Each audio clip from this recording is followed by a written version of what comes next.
Research is powerful, but only if it moves beyond the page and into real change.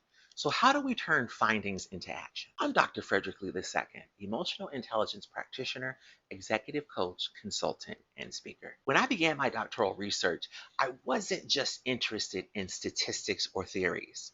I wanted to create work that would matter, work that could shift how healthcare treats women, especially Black women navigating breast cancer. Over 2.5 years, I gathered stories, analyzed data, and explored how self efficacy, intersectionality, and healthcare disparities shape. But the real question was, what do we do with this knowledge?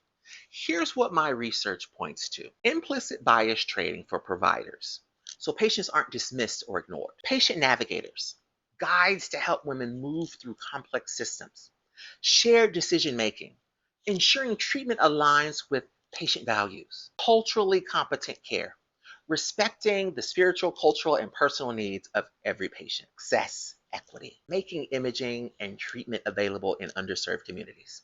One participant in my study said, "I felt like I was in a maze and no one gave me a map." Turning research into action means building maps, clear systems that empower women instead of exhausting them. And here's the truth: we already know what works. Community outreach programs, culturally tailored education, and survivor led support groups have shown success. The challenge isn't knowing, it's implementing, funding, and sustaining these practices. My grandmother's story reminds me of this urgency. Her decision to prioritize dignity was her form of agency. But for many women, the system doesn't even offer choices. That has to change. Turning research into action requires leaders, providers, and communities to step up, to use data as a roadmap and stories as a compass. Research is the spark, but action is the fire. Here's how you can help turn research into action. Support organizations that bridge research and practice, bringing evidence-based care to communities.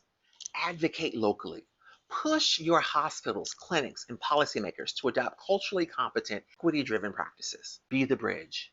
Share research, stories, and resources with your network, because awareness fuels change. In the comments, share with us, what's one change you'd like to see in the healthcare system to make it more equitable? I'm Dr. Frederick Lee II, and this has been your lesson in life.